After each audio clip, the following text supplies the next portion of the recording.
Hi, everybody. Welcome to another exciting episode of Under the Dome. I'm your host, Alan Ulrich, here with Bob Rose. And Sean will not be with us for a while. I remember last week we were talking about, Sean being out. I knew he'd been suffering from migraines, but this, unfortunately, is a lot worse than migraines. Um, for those of you who don't know, Sean lives in an apartment, and evidently on Sunday night, Monday morning, about 3 a.m., his apartment caught on fire. The complex caught on fire. Sean got out of there, but in the process, he suffered third-degree burns or severe burns on his back and arm, about 20-25% of his body. Um, and if you know anything about Sean, so he's in ICU. He has to lay on his stomach for 3 weeks, and nobody else was there. It was just him. But you know anything about Sean recovering from cancer? This is that same kind of road to recovery. The worst part is the healing part right now. Yeah. Um, I don't mean to make light of this at all, but I can't help but think about, did you ever see Richard Pryor do his routine about when he set himself on fire? Yes. Okay, so he talked about his first bath, and the nurse kept warning him and said, listen, I'm going to bathe you right now. And it's like, yeah, what the hell? It doesn't matter. Just do what you got to do. You gotta, she's like, it's going to hurt. And he says, how could it hurt? I set myself on fire. How can it hurt? And she says, well, you got a lot of scar tissue and stuff and scabbing that's going to break up. He's like, yeah, but I'm fine. I'm fine. Just do what you got to do. And of course, Richard Pryor and his routine.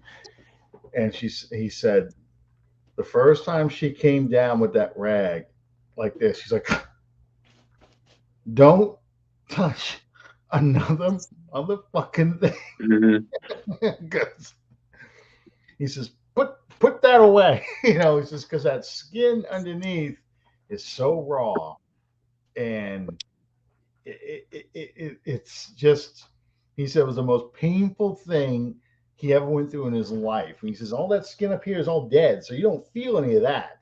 Right. And that gets ripped away, and that raw skin underneath. So, you know, unfortunately, that is what Sean has to look forward to. Yeah. So you guys, if you guys can please, and gals, please keep Sean in your prayers. I don't know anything more than this. He, if he's in ICU, I've obviously been unable to get in touch with him Right. to see how he's doing or how he's progressing. So, I don't know what kind of shape his apartment is in. I don't know what belongings he has anymore. My aunt's and my cousin's house caught on fire one time. And I'll be honest with you, the fire does enough damage, the water finishes it off. Yeah. That's the worst part about having a fire, because that water just ruins everything. Yeah. And folks will Alan and I will post any information as we get it about Sean, any avenues for donations out of the goodness of your heart. We'll post as we get information about that too. Sean, brother, if you're somehow tuning into this, know that both Alan and myself, our prayers and thoughts are with you, and our families with you too.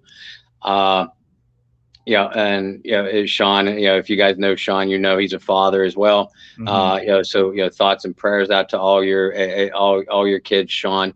Especially you, Anna and Drew. I know that you're the youngest. You guys are the youngest. And Alan and I both had the honor of hanging out and spending a little bit of time with you. Yeah. You guys. So thoughts and prayers to everybody. And folks, I know Sean thinks the world of the Under the Dome fan base. So anything that you guys can do for him, which, like Alan said, right now is just keep him in his recovery in your thoughts and prayers. Absolutely. Absolutely. And Calvin, yeah, that's a picture of you in there with Sean. That's my most recent picture, Sean. So sorry about that. I know you want to keep a low profile, but I got you in that picture anyway. That's what Sean sent me that Saturday, in fact. Saturday afternoon, he sent that over to me. Um, so yeah, so um, I've had some people ask about GoFundMe's and stuff like that. I don't know anything about it right now. I don't. I don't even want to speculate anything right now. I would like to talk to Sean long Hmm. before we try and do anything, um, and just see what he needs. I mean, I don't even know what he needs. The man needs yet. Um, Right. so I'll just try and keep you guys in the loop. Bob and I will try and keep you guys in the loop as we hear more stuff coming. So, um, okay, so Sean would say we gotta keep rolling, brother. We gotta keep rolling.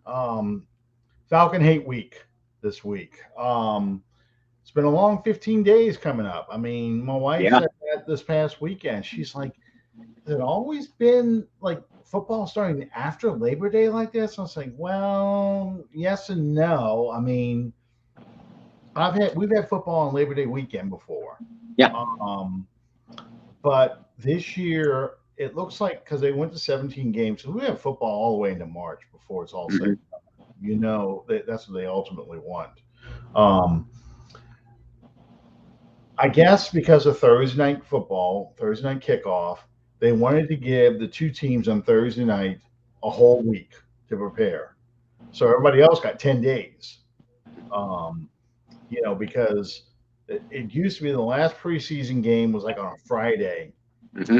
All the games would be played on Thursday and Friday, and then you would have cut down by Saturday, and then the regular football season would start.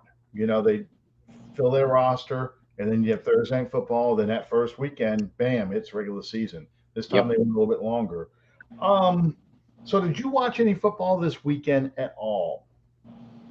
Yes. Yeah. Obviously, college football was into we to hell with your week zero. It was week two of college football season for some teams. Um, and yeah, there were some big games. Yeah, top 25, hell, top 10 games. A handful of them, through the weekend. I can't say, Alan, that I watched any game from beginning to end. Yeah, I tuned into Pitt, West Virginia for a bit, flipping between that and Penn State, Purdue. In your face, Jim Everett, in your face, Drew Brees. Um, watched probably the game I watched most of was Georgia, Oregon, and wow, University of Georgia is all I got to say. I That's watched a one of the little games bit I of tried watching. what's that? That's one of the games I did try and watch. And I'm like, okay, Oregon is not going to do a damn thing. This game is over. Yeah, tuned into Ohio State, Notre Dame, and watched a little bit of the LSU game too. So like I said, I was flipping around. Basically just like our NFL players and coaches, I was trying to rest my own brain. But before we really got into the swing of things, and spending a little bit of family time because family's not going to know who I am unless they sit in the room with me for a Saints game from pretty much now until January. Well, I watched the LSU game.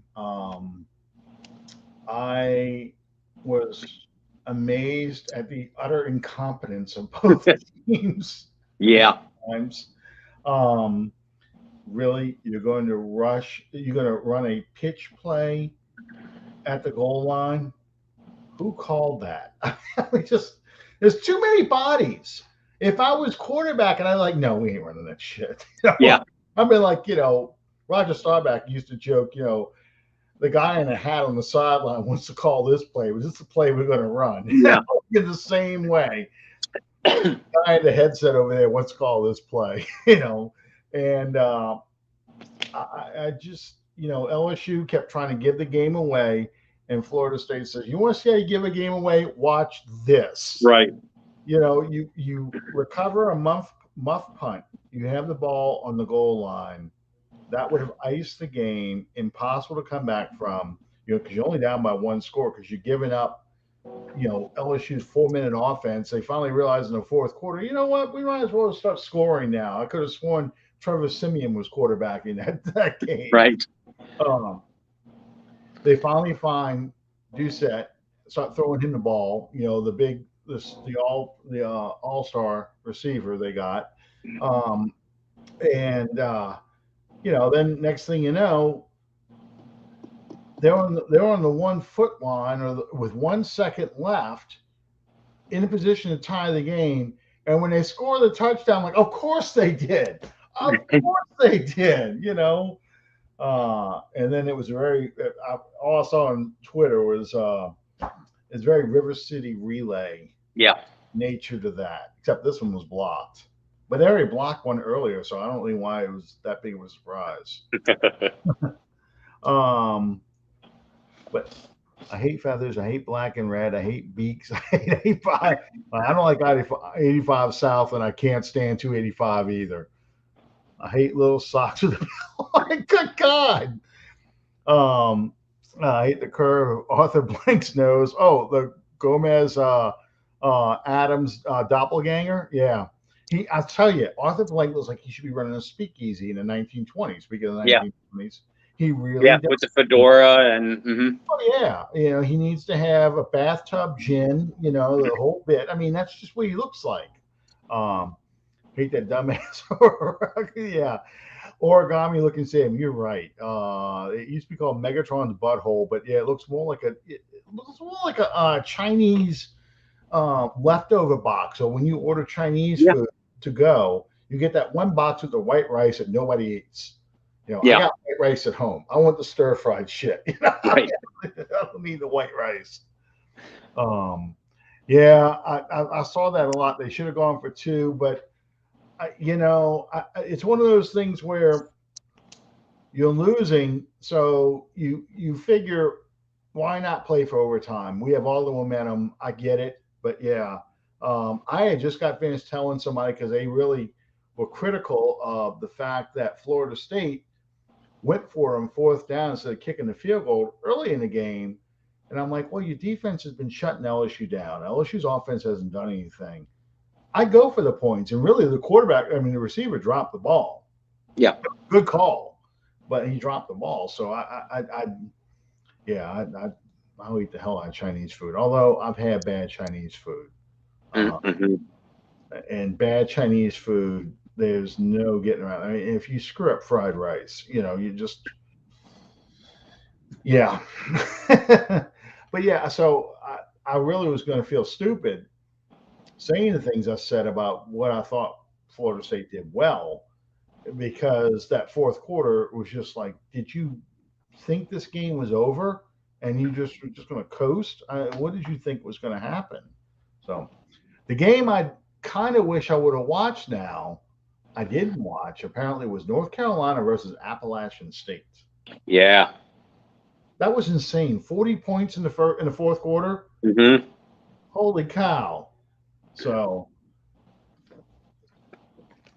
that's unbelievable. And, it was really my understanding there was some mistakes by Appalachian State, although they're a rival of UL, so we always say Appalachian is not a state, but that's which is accurate.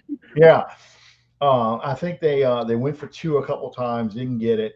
They went for a field goal, didn't get that. So they had other opportunities, but still, that's a heck of a game. I did see the attempt at the onside kick, where North Carolina just went creamed all their suicide squad. So the ball bounces right to the one guy who's returning, and nobody's there. He just takes off and scores a touchdown on the onside kick. So I saw that highlight. Yeah. I think it's going to be a wild college football season, all to lead up to Alabama, Georgia, Ohio State, and Clemson in the college football playoff, whatever. Probably, yeah, more than likely. That's the 4 it usually is. But given week one of college football, this is where I was going to ultimately go with this. Week one NFL football. Preseason used to be a tune up. You get that third preseason game where you'd see all the starters play. They kind of would, you get a good feel for what teams could do. Um, and they would be ready to go week one. I don't think that's going to be the case this year. Nope. Hardly anybody played their starters. I know the Saints only played them a little bit in the third preseason game, not much at all. Um, how do you see this first week playing out? Mike Detillier used to say, I'll throw this last thing. He would say, you have to go through about 3 or 4 weeks of the regular season before you start seeing how teams really look. Do you anticipate like a wild first week of the season where teams are just doing things that hey, I thought this was going to be a bad offense. Look at them putting all these points up and that kind of stuff. Yeah, that's exactly what I anticipate. And Mike Detillier, as he is 99% of the time, is absolutely on the money with it. With his analysis, and he was saying that kind of thing when there were 4 preseason games. Now not only is it cut down to 3, and very few teams play hardly any of their starters, if at all. But now you have nearly 2 weeks of downtime. I expect a lot of rust. I expect a lot of final scores that have you really scratching your head. Like, how in the hell does this team compete with who we thought was a Super Bowl contender? The only thing that you could take away from week one, in my opinion, is that you can't take anything away from week one other than if you are one of the fans of a losing team, lean back and say, God, I hope this doesn't cost us in the tiebreaker standings. That's literally it. Yeah, in 2017, they started 0-2 again for the 4th straight year. And then, of course, they went on that big winning streak. I think they won 9 games that year, 9 consecutive games, maybe 7. That was the year the Redskins game was win number 7. I think they won 7 straight because I think they lost the following week. But it set it up for the playoff run they were going to go on. Right. So I agree with you. I think that you're going to see a lot of stuff you would think, like, let's look at last year. I really throw that Green Bay game out the window because Green Bay obviously was not as bad as they looked that day. Right. They went on to the NFC Championship game that year. Clearly, they showed all the signs of rust. They were not well organized, well timed, and the Saints blew them out. Do you foresee something kind of like that happening with the Saints versus Atlanta this year, where we are going to be clearly the better team than the Falcons, but the kind of game, I'm not saying the Falcons are going to beat us 35-3 or whatever the score was, but you see that kind of game where the Falcons look a lot better than they really are because the Saints defense just doesn't look that in sync. Yeah, I do. I don't think it'll happen, but I certainly acknowledge the fact that it could, because you factor in the fact that these guys are divisional rivals too. That the Falcons coaching staff has an opportunity. They have film on the Saints defense, which had, other than the 2 safeties, had very few changes, and we expect we'll have very few changes schematically. You factor in the Saints offense, you have some limited film on Jameis Winston in the Saints system. You know what Kamara can do. You know what Michael Thomas can do. You know what the Saints blocking schemes are up front. You know all that stuff. Then on the flip side, the Falcons offense especially will look nothing like the Falcons that we have been used to seeing and poking fun at for the last decade. They have all new pieces. So that's an unknown commodity for New Orleans. Granted, and like you pointed out, the Saints on paper and by all expectations are going to be the vastly better team than the Atlanta Falcons in 2022. But there are a lot of unknowns going into this week one, some of which I just laid out now.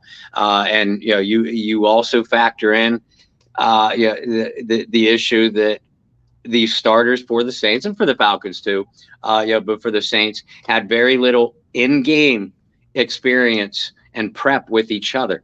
That's going to lead to some rust. Are there going to be communication issues between the safeties and cornerbacks? Something I've been concerned about all offseason. How in sync is Jameis Winston going to be with his all his new wide receivers? And I include Michael Thomas in that because Michael Thomas and Jameis Winston have played exactly 2 quarters together in their entire NFL career. Is Kamara going to be rusty? How rusty is the offensive line going to be? I mean, we don't really have any new pieces up front. I don't count James Hurst as a new piece. He's been with the Saints a couple of years now. He started a lot of games last year, so yeah. Right. And I have no doubt that Jameis Winston, Alvin Kamara, et cetera, those guys are pros. They keep themselves in great shape. But as you well know, Alan, there's a big, huge difference between being in great shape and being in great football shape.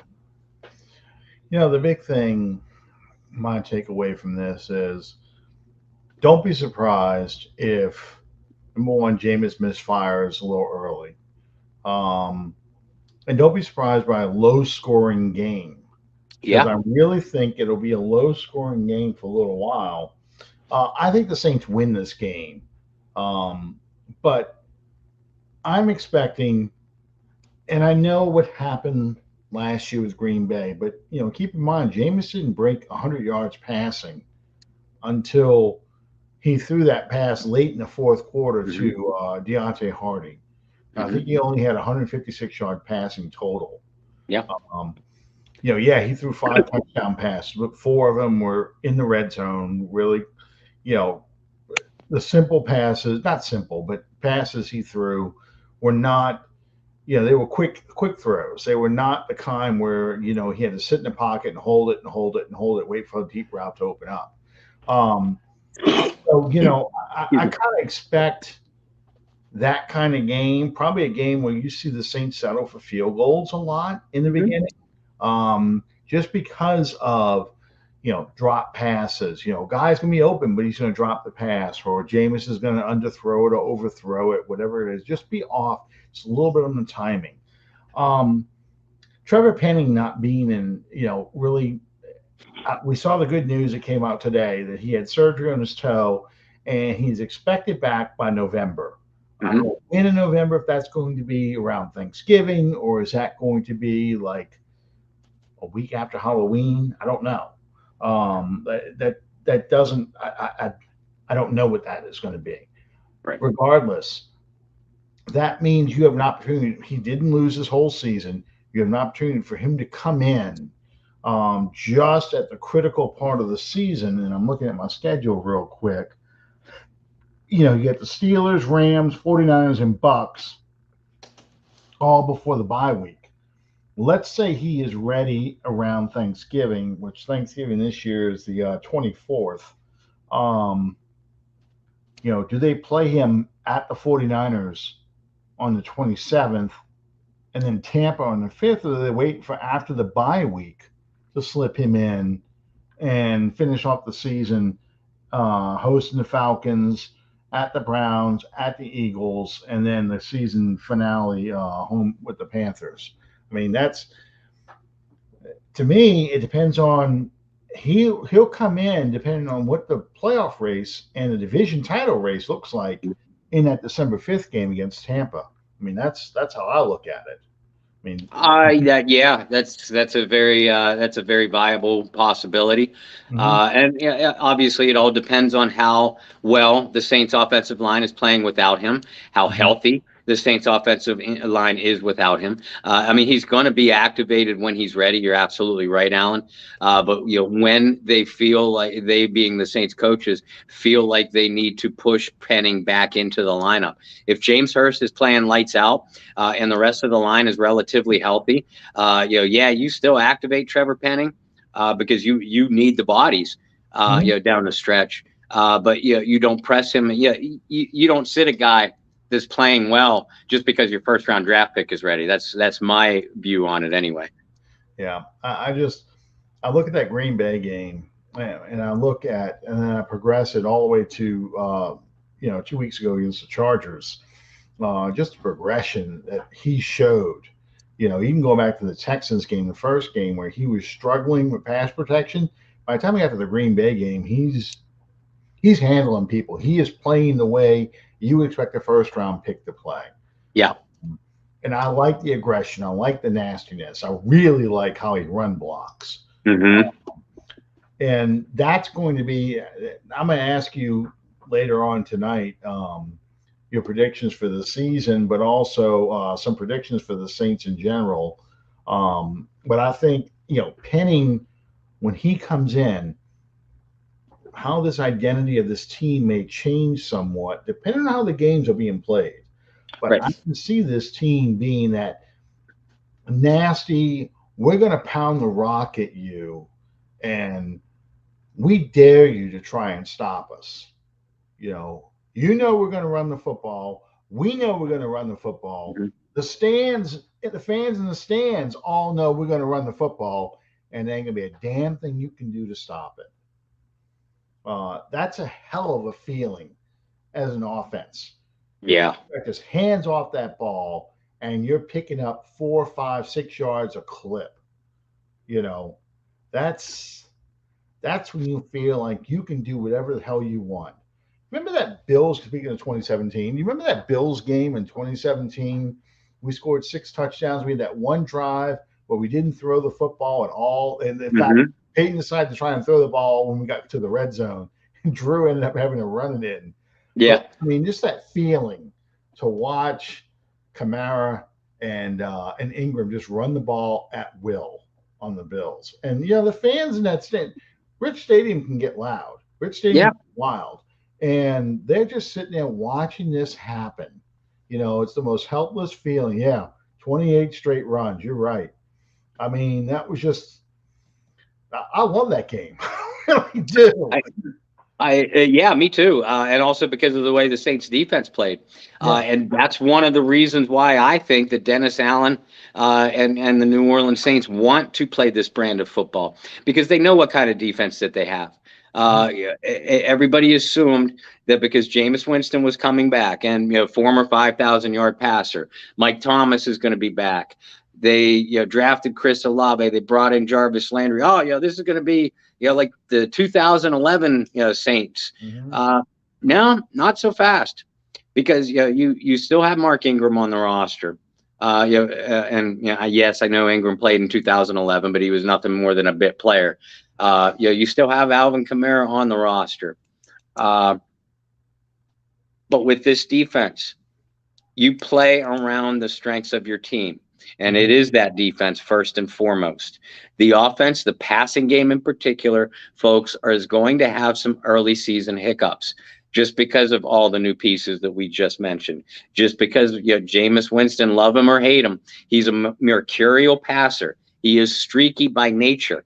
He needs that. The best Jameis Winston there ever has been a Jameis Winston that can operate with a play action passing game and a running game to support him. That was one of his consistent struggles. One of the consistent things working against him in Tampa Bay is because the Buccaneers never gave him that. With all those wide receiver weapons that they have, with the fact that you can split Kamara out wide, that's going to force defenses to respect you as long as Jameis can make the throws. But by doing so, it's going to prevent the defenses from dropping an 8th man down into the box. So that means what? That means that the Saints can play the odds, take a man on man, hat on hat, and run the football.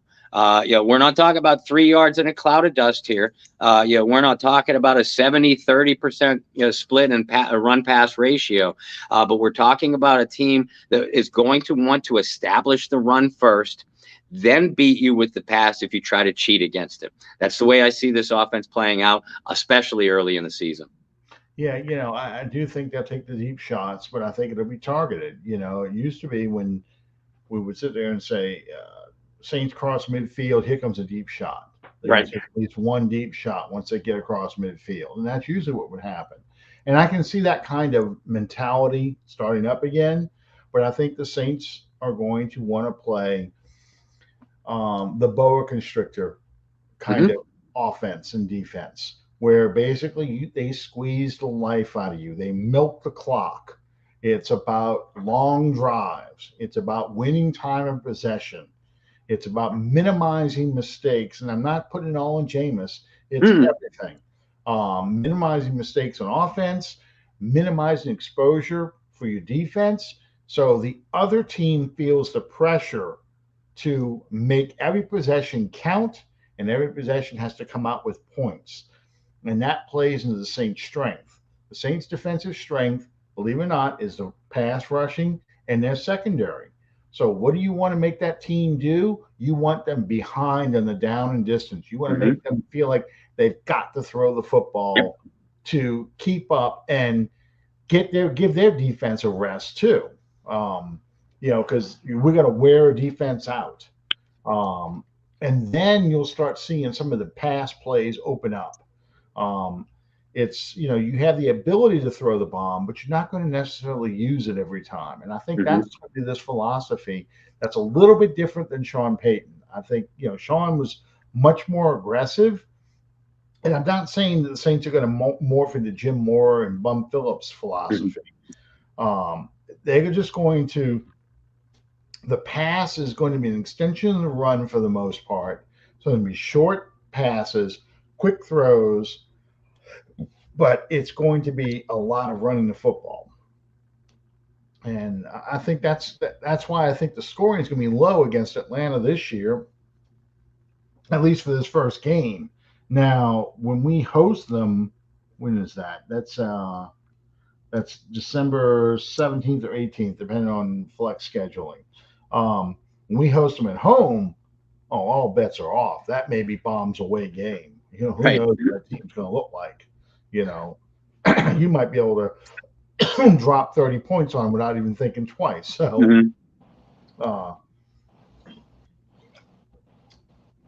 but in these opening games, I think, especially against Atlanta, Tampa, and at Carolina, I think you're going to see a much more conservative offense that takes deep shots when they need to or when they have it set up. But for the most part, they're going to try and win with special teams and defense. And people may not like that, but that's just my gut feeling about this. Well, yeah, and I could totally see that happening because, again, you're talking about you open the season against 3 divisional rivals, three coaching staffs that know what you do. So rather than take a risk on the unknown, which would be throwing the football, to receivers that your quarterback is still establishing a chemistry with, then again, you need to play to your strengths, which is making your defense control the tempo of the game and helping them along with a balanced attack. Again, we're not talking about 40 rushes and 10 passes during the game here, but they're going to want to establish the run first. Especially just break down each of those 3 opponents real quick. Atlanta has an extremely bad, but also an extremely thin defense.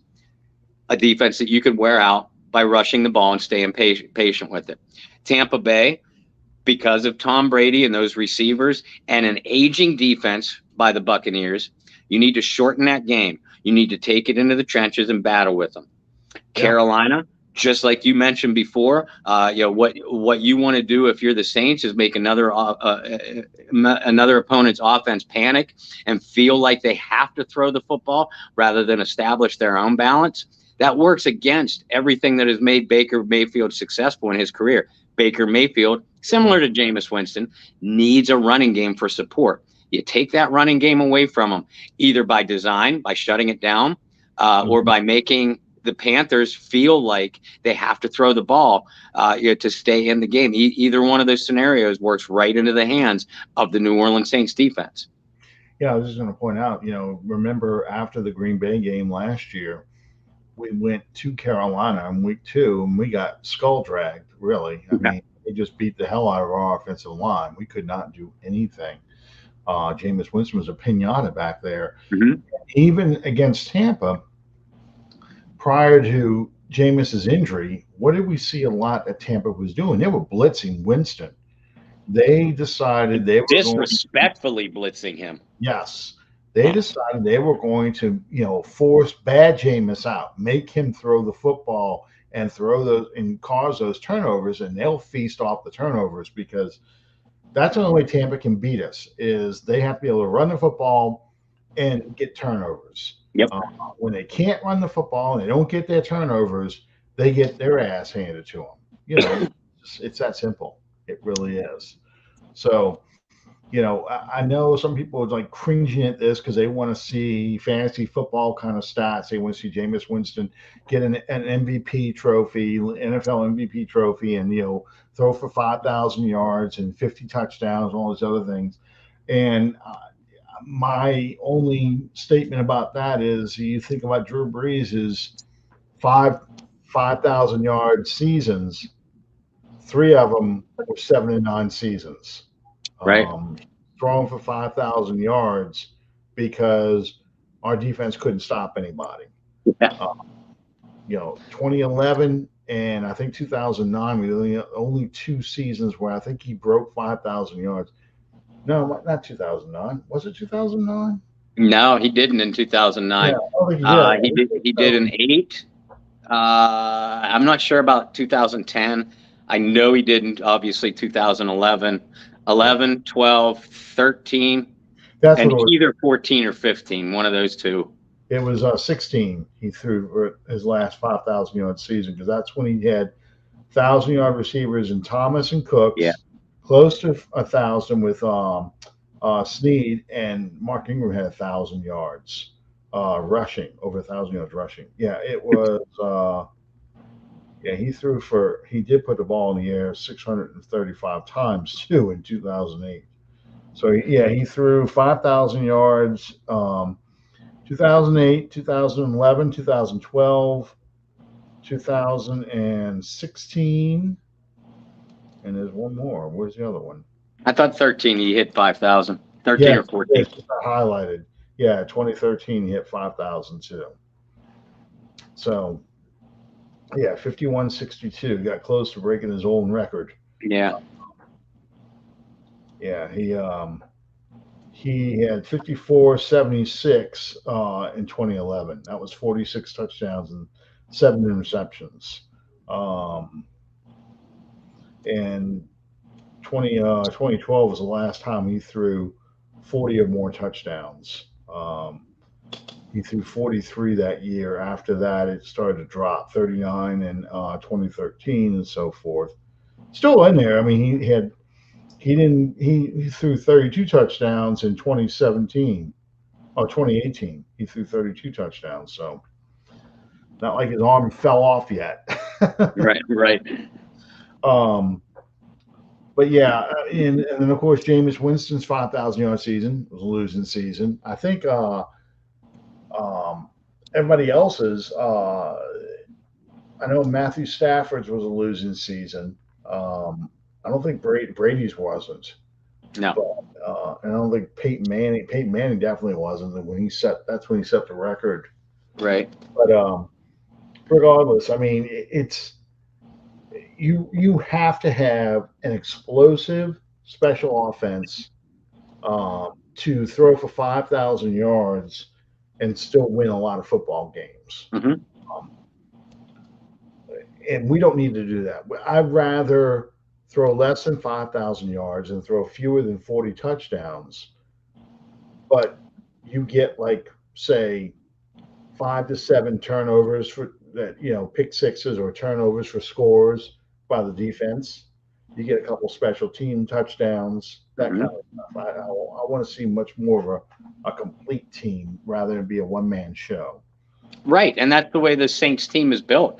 Right. I certainly acknowledge that the Saints have the offensive weapons to put up that kind of production. We know Jameis Winston is capable of putting up that kind of production, but this team isn't built to do that. Like you have said, over and over again this offseason. Like we have said all show so far, Dennis Allen, and it's not because he's a defensive coach; it's Hmm. because he's a coach that knows what the strengths of his team are. The defense is going to need to carry this team early in the year. And yeah, there are going to be a few hiccups on offense because that's just the nature of the beast. Some of all these guys at the skill positions, most of them are still playing together for the very first time. It's going to take some time to work down that cohesion. We're going to see, and even once they do, we're going to see weeks where Jameis puts up 300 plus yards and 3 or 4 touchdowns. We're going to see other weeks where Jameis only needs to throw for 150 yards, but the Saints maybe run for 200 as a team. This is the kind of team that Sean Payton built clear back in 2017 and beyond. It's a team that can beat you any way you choose. You know, and that's a question I was going to go into next. Speaking of safeties and so forth, we haven't talked about this yet, but Marcus May, the day after we trade um, Chauncey Gardner Johnson to the Eagles, Marcus May gets arrested in Jefferson Parish for allegedly pulling a gun on some teenage girls in a car in what they call a road rage incident. Um, some people, I think the Falcon fans, are really counting on Kamara and May to be Right. suspended so they can't play this game. And they're mad. I saw this on Twitter. They were mad that they're allowed to play, comparing it to Calvin Ridley's situation, where Calvin Ridley's just suspended outright. No ifs, ands, and buts. And people were trying to patiently explain to him, look, this is a legal issue. Mhm. You have a legal process to go through. There was no laws that Calvin Ridley broke to get the police involved. He just broke league rules, Right. and that's why he's suspended like that. Hmm. That punishment's already laid out. How do you? I'm trying to figure out the best way to ask this question. As politely as you can, how do you even address this with Marcus May? The words "dumbass" come immediately to mind. Uh, Okay, Red Foreman. well, and listen, I'm certainly not without transgressions. Some very messy transgressions in my life. So I'm not going to condemn or completely judge a person. And I'm certainly willing to let the legal process play out. But you look at Marcus May's history. He's awaiting trial for a DUI. What a lot of people don't realize is that after he got that DUI, while his license was suspended, he was pulled over again. So there'll be other legal matters for that. Driving under a suspended license, DUI related. That could lengthen his suspension once that plays out. I don't know. Uh, and now you have this. I'm not going to say the man should be in prison or this, that, and everything because I don't know all the legal details. But at the very least, he is guilty of poor decision making and poor judgment. I certainly hope for Marcus May's case or the other people that were involved in the alleged incident. I hope that it's way overblown. And it's just some kind of stupid practical joke gone wrong. Mhm. But again, at the very least, he's shown very poor judgment, not only for himself and his family, but when you're an NFL player, you have 53 other teammates that are counting on you week after week. You have coaches that are, forget the fan base. You have teammates that are going to battle with you every single day. And many of those guys, obviously not all, because we know the NFL rap sheet pages, But many of those guys, by a higher percentage, are there trying to lead their life right, trying to do right by their teammates. You are letting down an entire franchise when you make a decision like this. So again, dumb. I'm not going to say thug. I'm not going to say criminal. I will let the legal process play out. But I will say, Marcus May, you are a dumbass. That's probably the best way to put it. It's you have these other issues floating above your head. The DUI is not going to go anywhere. No. You can fight this in court, but it's going to happen. You're going to lose because of all the things the cops make sure that they are cracking down on the hardest and do things by the book. DUI is like number one. You better believe it. The body cam may not work when they're beating a suspect, but the body cam does work when they have a DUI because they know how serious that is. Well, blood don't lie, and most parishes or counties, depending on what state you live in, no matter, regardless of what the breathalyzer says, they still take blood, because that blood don't lie. I'm sorry. I shouldn't be yawning as much. I'm trying to. I keep doing it too. So. Yeah, I'm trying to cut down on my cokes.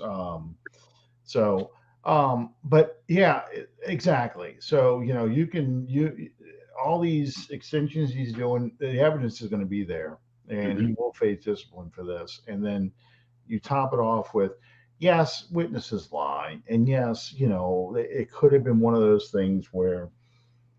I don't know if he even had a gun, and people were saying at the time, how did you get arrested in New Orleans Parish? They only got like 12 cops, and all in New Orleans. Like, no, they were Jefferson Parish, and Jefferson Parish ain't got a police shortage, So, and Calvin mentioned, thankfully, Evans looks legit, and I think that's a plus in this regard. That I really like what I saw out of May too in the Chargers game. As one player, he filled the hole right on the goal line defense. He made some great stops in that game. I think he's going to be an upgrade over Marcus Williams in the running game and in coverage, not getting turnovers. I think that's still Marcus Williams' strength is getting turnovers. Jimmy Gumbo, I'm trying to think of one time signing a free agent from a team worse than ours has improved our team. Well, Demario Davis, coming from the Jets. When you got Demario Davis, actually, you take anybody from the Jets. Once you wash that stink off of them, right, you probably get a much better player. Jonathan Vilmer was another one. Eric Mangini had to go to a 4-3 defense. No, I'm sorry, a 34 defense. Had to do it. He's got a 4-3 middle linebacker, prototype middle linebacker. Now we're going to go to 34 defense, and your middle linebacker is now one of your inside backers, and he's not going to have anybody picking anybody off for him. So he's going to have to take these blockers coming at him. Oh, what a shame. We'll take him. We'll figure out what we'll put him in a 4-3. Right. And so, anybody can get from the Jets. And I don't want to put the Chargers in that category, but the Chargers, in some ways, getting some players from the Chargers, Norman Hand, for example, in 2000, came from the Chargers. Darren, to an extent, Drew Brees, although they were winning with Brees. But Jets are obviously the big one. Demario Davis is the last one that we got. Evans, I'm really happy with Evans. I think he probably will see some time out there. We talked about Chauncey Gardner-Johnson getting traded last week. The shame about that whole trade was we gave him away. We got very little for him. And I think if they could have done a do-over, I think they would have tried to trade him around draft time. Yeah. You probably get a much higher value. You probably get a third or fourth rounder at least in that regard. But Justin Evans, uh, Dante Taylor, Courtney, not, I knew I was going to do that. Bradley Roby. I've done it. You know, those guys kind of made that decision easier. Hmm. Get those guys. Uh, yeah. You know, the hard part about Chauncey is as far as a nickel back, um, he was a good player, but not a great player. It was what he brought on the field, Yeah. really that made him popular. Standing in front of Tom Brady with your arms folded, and just giving that look, kicking the Falcons logo. I mean, like I said last week, he was a Saints fan in a uniform, and that's Hmm. what people loved about him. And I said that's the hardest part about him being gone. I think production wise, you're not gonna lose much by playing Bradley Roby, by playing No. Evans, by playing these other guys, and even PJ Williams to an extent. You're not gonna lose Mhm. that much. What you're gonna lose is you're gonna lose that cockiness, that attitude. That if there's a fight on the field, all of us all said it. There's something going on in the field, but Chauncey Gardner Johnson's in the Mhm. middle of that. Hell, did I tell you about the time I got Facebook banned for 24 hours? Um, I got Facebook banned for 24 hours because I commented on a thread. What do you think he is saying to other players to get them so mad? And I got in trouble because I said he's telling him your mama jokes. I said he told him your mama's so fat, Thanos had to snap twice. So I mean, that kind of stuff. That's what he's got to be saying to these people. Um, but I got Facebook banned. They said I was threatening people. I was bullying. I'm like, really? And I contested it. I was like, it's not a bully. I'm quoting somebody. But now Yeah. I know I need to put the little asterisk in there so that the key words don't get set off by the censors. Um, Okay. yeah, I know, because he is the second. You're right, Calvin. He is the second coming of prime time. Why? Because he went to the NFC East. I promise you, if he would have gone to Indianapolis or gone to the Dolphins or the Browns, they wouldn't be talking like this. They would not be talking this way. Um, Hell, he could have gone to the Ravens and they still wouldn't have been talking about him at this level. Maybe the Ravens because they have this perverse love affair with Baltimore for some reason. Yeah. Um, uh, I can't tell you how many times I read that, Baltimore has won 23 consecutive preseason games. Right. Yeah, yeah. Um, the Detroit Lions in 2008 went undefeated in preseason, 4-0. Hmm. You know how they did in the regular season? 0 and 0-16. 16. So that shows you how much that 23 game winning streak matters. Right. Baltimore is obviously more talented than Detroit, but Sure. still. But Um, no, I believe Chauncey Gardner Johnson in a year and a half, yeah, Saints game. And you're right, John Butler. That's get your popcorn out, for mhm. Chauncey Gardner Johnson versus Mike Thomas in particular.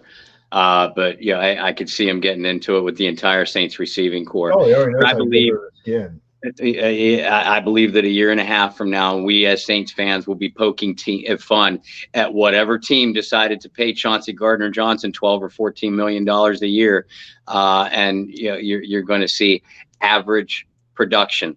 An average production for a guy that's making double-digit $1 million contract per year. That's not going to sit too well with whatever fan base of the franchise that brought him in. And I don't think for 1 second that the Saints were ever even entertaining the idea of paying Chauncey Gardner that much. Right. He's an inside nickelback safety hybrid player. He's a specialized position player. He's not big enough to be on the outside, locked up one on one with a an X or a Y receiver. Not Uh, every down, no.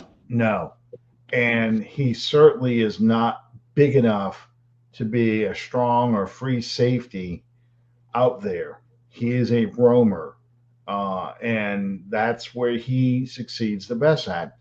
How do you pay somebody 22 million? Yeah, Marcus Williams money. You're right.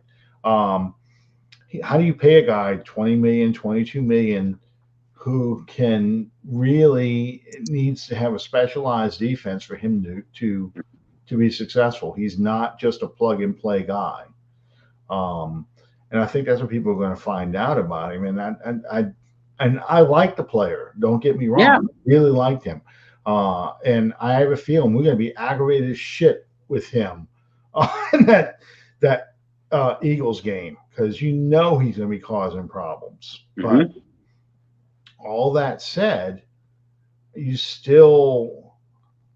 can't. It's the pay. You cannot justify that kind of pay. So some people say, well, why don't you just leave him on the team and take the comp pick higher than what we got as far as draft picks for him?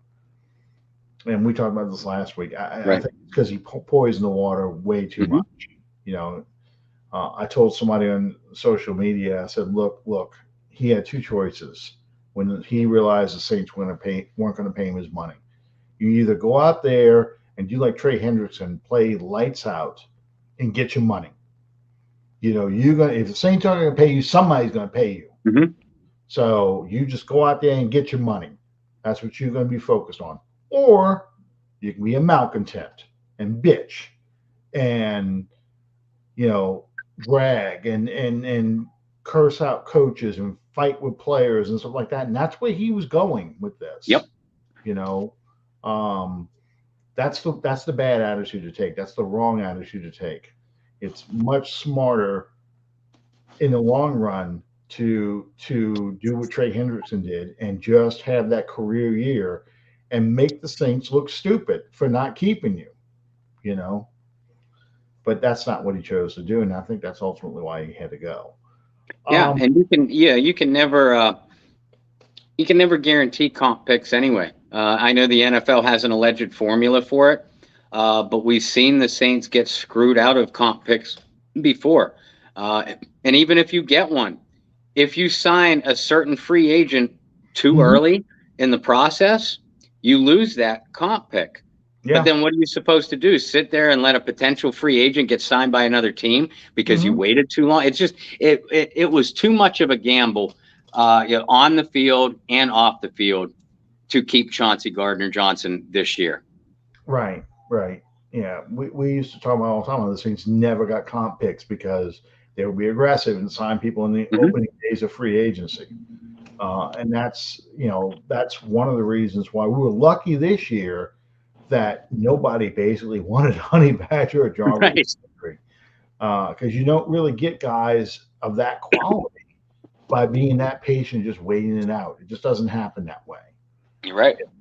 Usually you lose out on those guys. You have to settle for a Golden Tate or Emmanuel Sanders or someone like that, an aging player. Which is why a lot of times the Saints end up signing these old washed-up receivers, because they were trying to play that comp pick game. So let's kind of shift gears just a little bit and talk about predictions for the season for the Saints. What do you think? How do you think the Saints are going to do this year? I like their chances. I published my NFL preview article leading into this past weekend.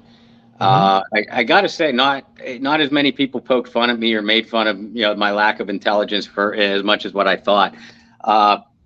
I picked the Saints to not only go 12-5 and win the NFC South. I picked the Saints to be the NFC Super Bowl representative, beating the Rams in the conference title game. I think this team is that good. I do believe that they are legitimate Super Bowl contenders. Of course, there are questions on both sides of the football, and they're the type of questions that we talk about here every week. That we talk, yeah, Brendan and I talk about on the Bayou Blitz every week. So a lot of things have to go right, but you could say that about every team. When I looked at pretty much every other team in the NFL, I like the questions that the Saints have comparatively to the questions that many of the other teams have. I think the floor for the Saints is much higher than the average team, and I think the ceiling for this team is a legitimate Super Bowl title contender. It's interesting that the Saints after getting dragged by so many of the so-called experts, Right. and which I've always said, what they wanted the Saints, they wanted the Saints to blow up their roster because they wanted those players like a Michael Thomas and Alvin Kamara to be on their teams. Right. They wanted to see Michael Thomas with Aaron Rodgers. They wanted to see Alvin Kamara. I don't know, on the Rams or on the 49ers or some team like that. They didn't want to see the Saints hold on to those guys. So now it's reversed. Instead of blowing up the roster, people are now talking about how deep the roster is and how this is Peter King, I think, has in the NFC Championship game. He does. Okay. I don't like that. I kind of like when they were downing the Saints. I don't like when the expectations are they are a Super Bowl contender, only because I feel like it paints a target on your back, especially when you have teams like the 49ers, the Rams, Vikings to an extent, the Eagles, teams that are on the schedule who feel like they have a good shot at being the representative. I think the Saints, I have them going 11-6, which is a game less than you. Only because I felt that last year's team, they were really a place kicker away, a consistent, healthy place kicker away from winning 10 or 11 games. They won 9. Even with all the injuries and everything else like that, they were still that close. But I still feel like there's a couple games that I think they're going to lose, that they're going to be doubting the Saints. One of those games, I think it's the Bengals game. I'm worried they're going to lose that game at home. I don't have a good feeling for that Rams game. I really don't. Even though it is at home, and I certainly don't have a good feeling about the 49ers in San Francisco. I just, bad feelings. I mean, I know it's not Candlestick. Bad history. Yeah, I know it's not Candlestick, but I hate seeing that. Sean Payton not being there, it's going to take me a while to trust Dennis Allen. It's not that I don't think he's a good coach. I do think he's a good coach. I think he's a much better coach than what his Raiders record shows. Yeah. But Sean Payton designed this offense, had his finger on the pulse of this team, that he knew what buttons to push. Yeah, you're going to get a clunker. Every so often you got that, they got that one clunker game, I go back to the 0-8 Rams game that we lost, inexplicably. But for the most part, he gets his team up and focused to win and play. And they always had a never say die attitude that, doesn't matter what was going on. I look at that Minnesota game. I hate talking about it, but that 2017 playoff game against the Vikings, that was probably the worst first half of playoff football the Saints had ever played. And here they come out in the second half, and it is textbook until the last 10 seconds of the game. But it's textbook on how to beat an opponent with the crowd into it. And you came within 10 seconds of upsetting ostensibly number 2 seed, number 3 seed. Yeah. So, I mean, I don't know if Dennis Allen is going to have that kind of feel for this team like Sean Payton did. So I think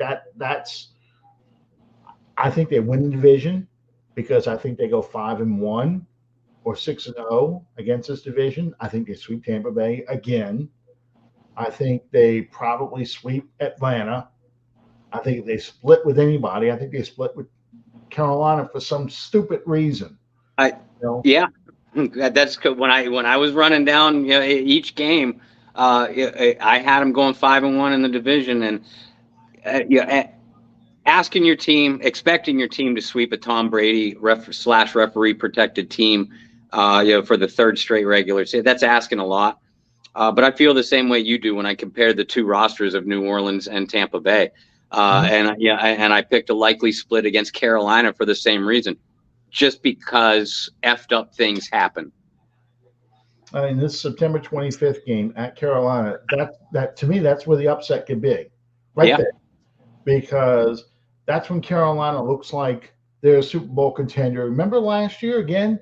Everybody was like, oh, maybe Carolina can figure out Sam Darnold and they can make him like a Pro Bowl quarterback and everything else. He looked competent in that game. Christian McCaffrey will probably still be healthy. He's not broken yet. So, it's one of those things. So I can see if that's going to be an upset. That said, we win more often in Carolina than we do in New Orleans. We play the right, right. So, but that's where I see the split. I honestly think we beat the Panthers twice. I mean, the Bucks twice again. You know, um, Especially that game at home. I think we win that game at Yeah, home. Um, yeah. I just worry about that murderous row in the middle of the season because we've never beaten the Ravens at home. We've only beaten them in Baltimore since that team has been in existence. I know they're the old Cleveland Browns, but we've never beaten the Ravens in the dome. Um, the Raiders give us problems for some reason. Um, the Bengals, it's going to feel like a damn LSU home game. I'm sorry, for all you LSU fans. I think it's going to be one of those things where you have a hard time figuring out who's the home team yeah. because you're going to have so many people who are Joe Burrow, LSU fans, and Saints fans. Um, at the 49ers, that's old memories coming up. I don't know. I don't think Trey Lance is the answer. I'm sorry. No, Put me down now. A guy who's only started 1 year college football now is going to be in the NFL on potential. Uh, Jim, I think Jimmy Garoppolo is the 49ers quarterback by that point in the season, yeah. probably well before that. Mhm. And that scares me. I would feel more confident going against Trey Lance's 49ers than I would have against Garoppolo's 49ers. Calvin, I know Calvin, you braver than me to say that. But yeah, I mean, that's going to be a frustrating game. Somebody asked me, I wanted to go to that game. I'm like, hell no, because I'll get pissed, and I Hmm. can't. I don't need to be in that kind of mood. I don't Right, need to see the half Bengals, half LSU jersey. I just don't right. need that. I mean, I was at walk-ons watching the Raiders Bengals playoff game. You'd have thought LSU was playing in that game between Jamar Chase and Joe Burrow, and I mean they were cheering for that like it was an LSU game. So, um, and my dislike of LSU really stems from when I was in Lafayette and I had to get the Morning Advocate paper, the Baton Rouge paper, because they hated the Saints.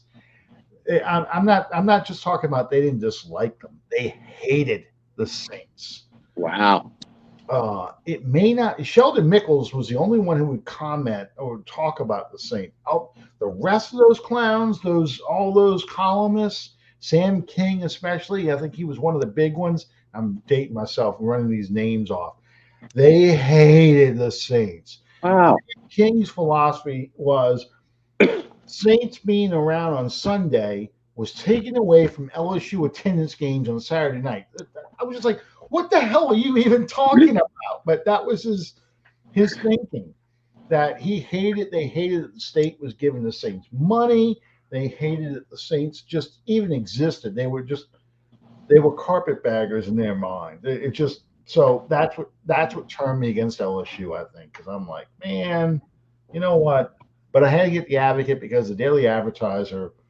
I don't know if it's any better right now, but Daily Advertiser was only about as good as to lay out for crawfish boils. Because I mean, there was no news in it. It was News McNuggets for USA Today readers. If you think USA Today is skimpy, then the Daily Advertiser was worse. And I know if I got friends that write for the Daily Advertiser and I got friends that work for the Advertiser, if they hear this stuff, they're like, "Yeah, I see what you're saying now." But talking about in the late '80s and the '90s, am I wrong? You guys, so. Um, so that's why I used to read the Advocate. Um, um, yes, you will be at that. I know. Yeah, I've got a few people I know who are going to be at that game. Well, hell, that's going to be like a home game for the Saints anyway. I've Yeah, always usually is. Usually uh, is. I was not at that game. Yeah. Yeah, I will not be at the Bengals game. I went to see the Saints play the Bengals a few years ago. It was that horrible game, I think, in 2014. 14. Yeah, it was a miserable game. Hmm. And I was at that one, and that was not fun. The only thing that was nice was we were sitting next to family members of one of the players. I think he plays for the Panthers now. The running back who used to play for the Bengals.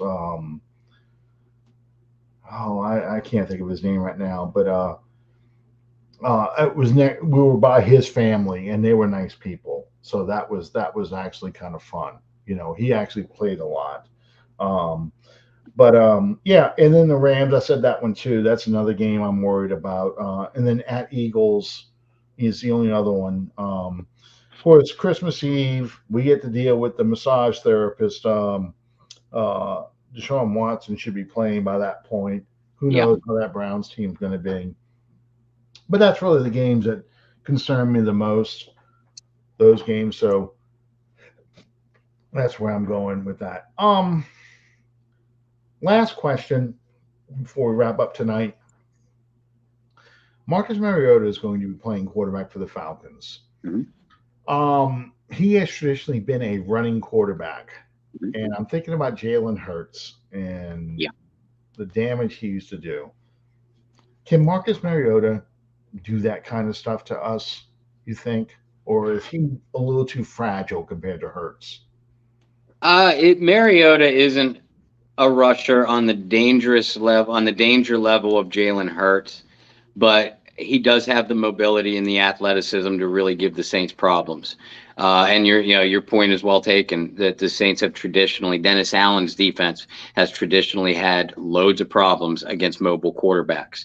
Mm-hmm. And yeah, it's one of those reasons why I give the Falcons a puncher's chance in this one, to use an old boxing terminology. Falcons aren't going to protect the passer. They aren't going to open up holes for the running game. Their offensive line is just as bad as it ever has been. Mm-hmm. But Mariota can escape pressure. He can make plays downfield. Cordero Patterson and Kyle Pitts, although the Saints, they killed the Saints in matchups Mm-hmm. when they beat New Orleans at New Orleans last year. Now, to Dennis Allen and that defense's credit, they made some wonderful adjustments in the rematch. But I'm interested to see how they're going to match up with Patterson and Pitts, because the Falcons don't have much else. Drake London, their first round draft choice, is going to be nicked up. They brought in Brian Edwards, who I thought was a magnificent pickup from the Raiders. But Drake London and Brian Edwards are big physical guys. They aren't the athletic type of receivers that we've seen the Falcons have in the past, the type that have given Marshawn Lattimore problems.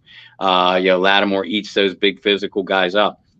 So yeah, it is all going to be on Mariota, and is he going to be able to escape the Saints pass rush and either make plays with his legs or escape the pocket and beat that secondary down the field? I don't I don't see it happening enough to beat New Orleans, but I really see the potential of keeping it a close game.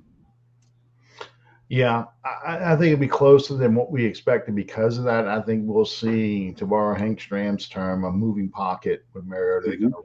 to move him away from Cam Jordan, especially. Yeah. Uh, they're going to have him rolling out away from that. Is he a lefty? I don't remember if he is. No, he's a righty. He's a righty.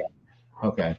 So I can see them doing that kind of stuff. So it is going to be important that Davenport plays and Davenport makes an impact on that side to keep him in the pocket and punish him when he tries to roll outside. Mhm. If anything, you want to really make him have to roll out towards Cam Jordan, which Yeah. Cam love. Um, and yeah, like your point, um, Marshawn Lattimore loves big physical receivers. That's one of the reasons why he owns um, Mike Evans, because Mike Yep. Evans lacks the speed. So basically, Lattimore is finishing his routes for him, Yeah. contesting those passes. Um, and Adebo, I hope he's healthy enough to show what he's been showing in training camp and shutting receivers down, because that just puts so much more pressure on Mariota to have to go to Kyle Pitts in the middle of the field, Mhm. which is what I think where the Saints want him to be. They don't want to see Pitts lined up outside the numbers and let him go in a matchup with Adebo, or match him up with, let's say, a Roby now as Yeah. the corner. They really want to make him stay in line, block some to protect Mariota, and if he's going to release out in the flat, and Demario Davis, or I don't know if Pete Werner is going to play, but let's assume he does, where Pete Werner can get to him quickly. Chase Hansen was activated. Yes. He's on the 53 roster. They brought in a quarterback. I know nothing about this quarterback. I know he is probably there to run the scout team. What was Yeah. his name? Or do you know his name? I don't. I forget it. It's on the tip of my brain. Because I saw John Hendricks did the breaking news article on it. Yeah. But yeah, I mean, yeah, he's man. I apologize. I can't remember his name. But he's a smaller, mobile guy. He's a smaller, mobile guy, and very similar to the style of Marcus Mariota. So yeah, I can see some scout team plays being run by him perhaps this week. Because the Saints are going to have to deal with. I mean, and Matt Ryan. Matt Ryan could tear the Saints apart with his arm, but Matt Ryan wasn't going to threaten anybody with his legs. So the Saints are facing a different kind of breed of quarterback than what they're used to out of the Atlanta Falcons. No, that's not the 81 season opener or the 73 season opener versus Atlanta, or 79. I didn't put that one up there either. Yeah, that's I think that's 69 Steelers. 69 Steelers Saints. Yep, that's what it is. 69 Steelers Saints. That is actually a game that was Chuck Noll's first year with the Saints. Yep. And Mean Joe Green's a rookie, but Danny Abramowitz wins the passing title or receiving title that year.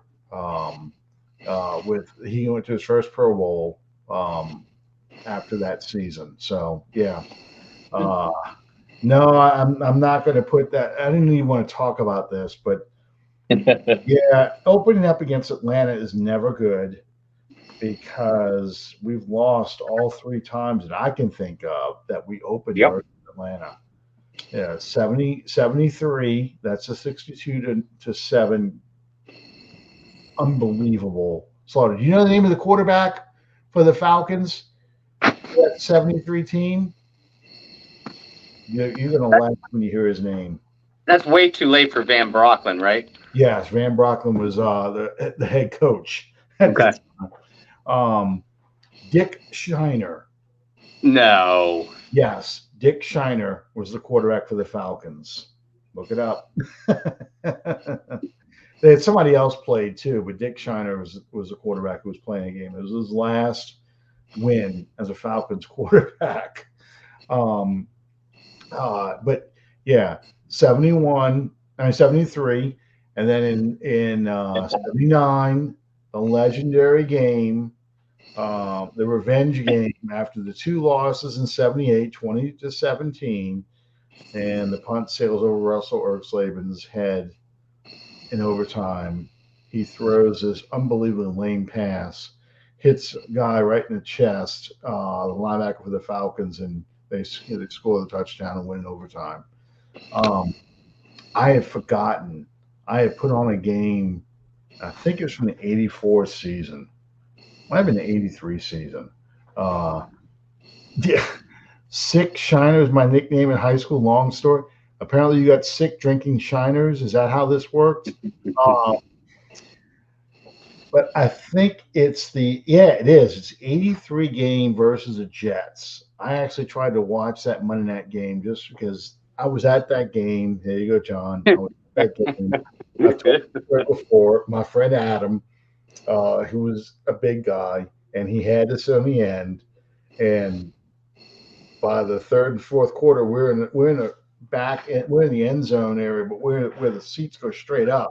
So now people at the fourth quarter are sloshing their beers. They're trying to go up the stairs. So he's getting beer on him every time somebody walks by. I'm like, yeah, so you had to sit right there. I'm sitting like this because I got a big guy here and a big guy here in those little seats in the dome.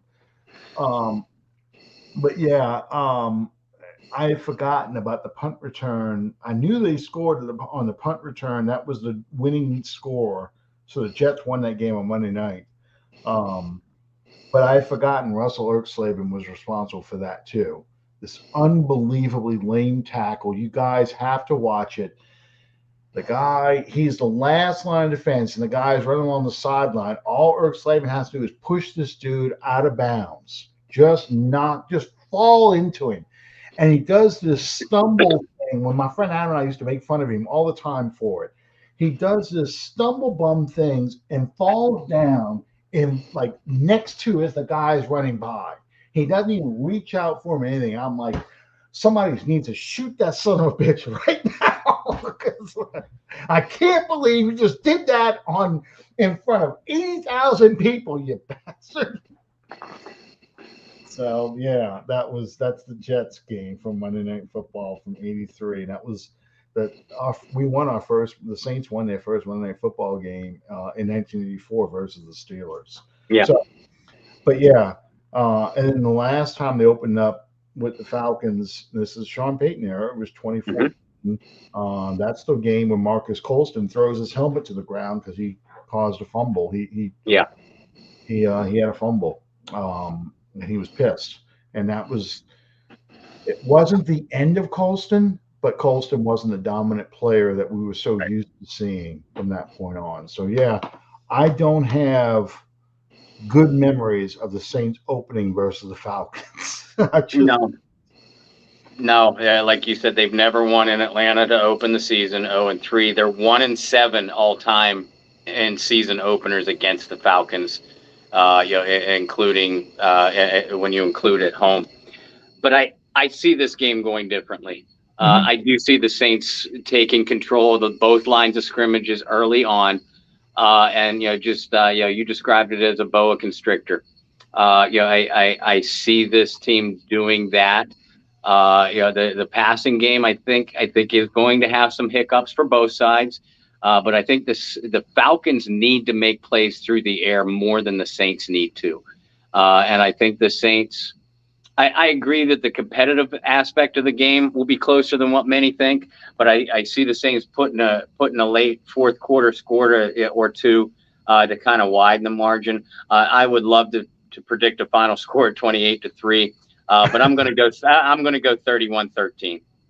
And the funny thing is too, if Sean Payton was the head coach and the Saints were down, it got to 26-3, Sean Payton would go for two just to get that score.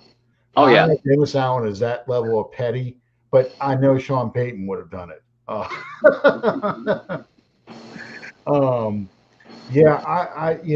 think the Saints win this game. I think it's a lot closer than people expect. I predict it to be like 21-10, maybe a late touchdown or a field goal to make it 24-10.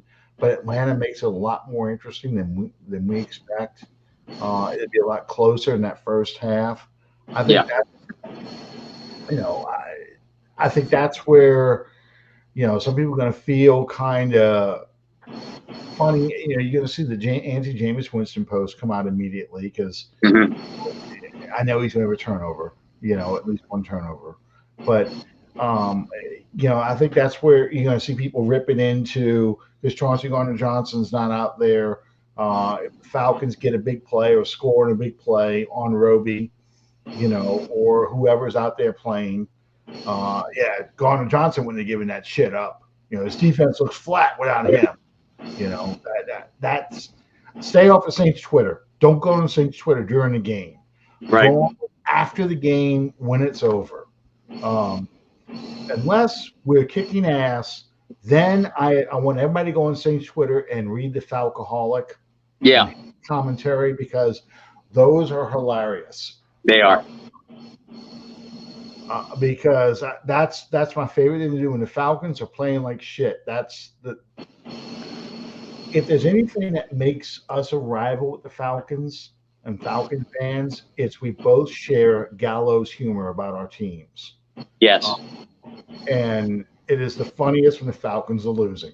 I'm sorry. So I'll promote his website all day long during the season when we are winning. Don't go on it if we're losing because then it's just assholes. Go on it when we're winning because it's fun to read. Um, I told you his pin tweet's my favorite. Being a Falcons fan is like going on a roller coaster ride with a terrible safety record. It's perfect. It really is. Um, yeah, I would like to see that, Calvin, because like I said, I'd like to see special teams. I'd like to see us pick Mariota off and or get a fumble return for a touchdown. Um, very last comment because I know you just finished a cigarette, and I just thought about this when Calvin put that stat up. You wrote a story the other day about Saints records, franchise records that could fall. Mhm. I don't expect Cam Jordan to break Ricky Jackson's sack record this Sunday, but do you think Cam Jordan gets nearly the amount of success he had against Matt Ryan with Mariota this week? Yeah, I do, because the Falcons' offensive line is bad. Yeah, I expect Marcus Davenport and Cam Jordan to both have big games, and even with as athletic as Mariota is, and he is a terrific athlete, I still see him going down at least 4 times. I think the Saints' defensive line is every bit as a key to winning this game as the Saints' offensive line is. The New Orleans is going to win this game in the trenches. yeah, I totally agree. I totally agree. Um, yeah, like I said, I think it's 24, 20, 28 to 10.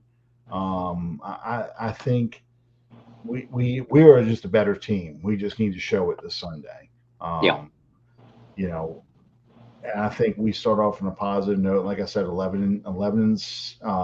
6. Yeah, that's six. That's 17 games. 11-6 is what I see right now. I do see us winning the division though. I think we dethrone Tampa's 1 year reign because I think Tom Brady is going to feel every bit of his 45 years old. Yeah. 45 years this year because that offensive line is beat up pretty good. Mhm. And he's not exactly the most mobile quarterback anyway. Right. Um, so yeah, I think Tampa is not going to be and they've had changes too. They got a new head coach. They Hmm. got the head coach, a former Jets head coach. So um, I'll have to look for that. Buster Fool rants about his awful Falcons on YouTube. So I'll have to look for that. Um, yeah, I would like to see Davenport hit somebody the way he hit Alex Smith. Oh my God, that's great. Um, And Alan, we were at that game. yes, we were. Yes, we were. Um, um, I would like to see a going away win like that, 35-14. I'm not. I'm. It's not that I don't believe in the Saints. I just don't think they'll be clicking yet to get to that point. I think it's one of those first divisional games on the road. Everybody's optimistic. You haven't killed the spirit yet. When we play Carolina in January 7th or 8th, I think that's dead man walking there. Yeah. I really do. I think that team they've already fired Mike Rule, Matt Rule. Who knows who's playing quarterback at that point. Um, the Saints probably hopefully arresting people because they have the division title locked up. The seeding is pretty much set. So but I think right now, Atlanta, Tampa, and Carolina all still think they have a chance winning the division. Even I guess even Atlanta thinks that. But hey, crack's easily available. But yeah. Anyway, thank you, guys. Yeah, I know. I didn't even want to go into this. I'll just throw this one up real quick. Giselle is an unhappy Brady wife right now. I would be too. Um, just retire, you old bastard. I'm tired of seeing you anyway. You and your face with the angled jaw and everything. Um, yeah, I just want to beat this man to death, make him Yes. coming back out. Anyway, Bob, you got Bayou Blitz on tomorrow night. Do you Hmm. have any guests or anything lined up? Just we're gonna do similar to what you and I did tonight. Just kind of preview the season. Obviously Brendan Boylan will be on with me. Our teammates at the Saints News Network, boss Kyle T. Mosley and beat reporter John Hendricks will be joining us probably at various points through the broadcast. We decided not to have a different guest this week because as you guys know, and we do it here on Under the Dome too, when you have a guest, you should make it more about them and get their thoughts, as well as delve on their experiences as a player. And we felt, not only previewing a game, but previewing a season on top of that would just take away too much from a potential guest. So it's just going to be, me, Brendan, and the Saints News Network crew. Okay. All right. Well, Sean, as always, we're thinking about your brother. Um, get well soon. We Yes. need you. Yeah, we need you back here in one piece. That way you can tell us your stories about the great drugs they put you on, your first bath with after you recover. We can laugh about it. So, in the meantime, yes, Godspeed, Sean, and thank you guys all for. I'll have to watch that one. Thank Thank you, you Jim. all for joining us, and we'll see you next time on Under the Dome. Good night, everybody.